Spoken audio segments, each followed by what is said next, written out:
J'aimerais souligner ici 5 grandes aberrations du programme de Marine Le Pen, un programme qui conduirait l'économie hexagonale droit dans le mur.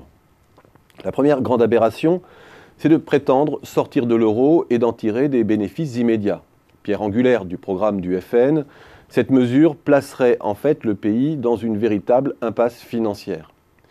Ce n'est pas le choix en tant que tel de sortir de l'euro qui est problématique. C'est une option politique et économique que l'on peut éventuellement défendre au nom de ses retombées à long terme. Mais comme toute réforme structurelle de grande envergure, elle a un coût à court et même à moyen terme. Elle induit notamment des sorties de capitaux et un renchérissement du coût de la dette.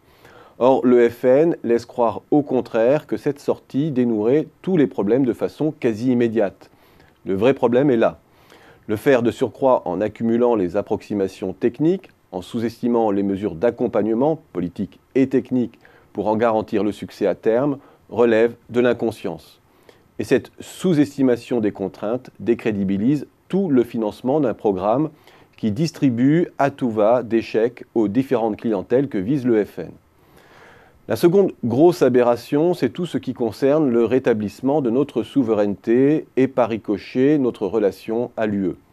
La volonté proclamée de restituer au peuple français sa souveraineté monétaire, législative, territoriale et économique, de sortir de l'espace Schengen, de mettre en place un protectionnisme intelligent, de mettre fin aux dépenses liées à l'UE, d'autoriser le financement direct du Trésor par la Banque de France. Tout ce qui concerne la PAC et l'agriculture, tout cela est rédigé sur un mode purement incantatoire et sans mode d'emploi. Et surtout, laisse croire que la France aurait la main pour se bâtir une Europe à option. Or, tout cela, même en l'édulcorant, implique une sortie pure et simple de l'UE, autrement dit, un processus dont on commence tout juste à mesurer aujourd'hui la complexité, la durée et le coût avec le Brexit. Troisième grosse aberration, le volet des retraites, où le FN propose de faire table rase des réformes engagées jusqu'ici. Retour à 60 ans de l'âge de la retraite, à 40 ans du nombre d'années de cotisation, revalorisation des petites retraites, etc. Autrement dit, le FN est dans un total déni de l'impasse financière à laquelle conduit l'équation de la dépendance à long terme. Il y a là un énorme problème symptomatique d'un clientélisme sans vergogne. Quatrième grosse aberration, la surtaxation du travail des étrangers. Un malthusianisme qui choque sur le plan des principes et dont l'efficacité n'est de surcroît corroborée par aucun travaux empiriques. Réduire la population active ne réduit pas le chômage, cela est bien documenté. On a déjà essayé de le faire avec les vieux et les pré-retraites, sans succès. On peut le faire avec les étrangers, l'effet sera identique.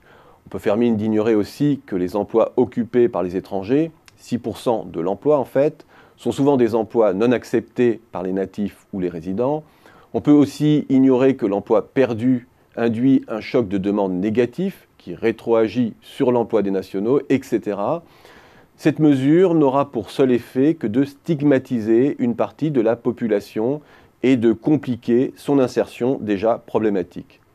Et puis enfin, cinquième point, comment ne pas pointer du doigt la fausse idée selon laquelle nos déficits publics seraient le fait des coûts sociaux induits par trop d'immigration. Cela peut flatter certaines croyances, mais ne résiste pas à l'analyse objective des faits. Le vrai danger de cette approche est qu'elle permet d'esquiver les vrais problèmes et de ne pas traiter sur le fond la question du financement de l'État, alors même que le FN confère à la puissance publique un rôle de premier plan.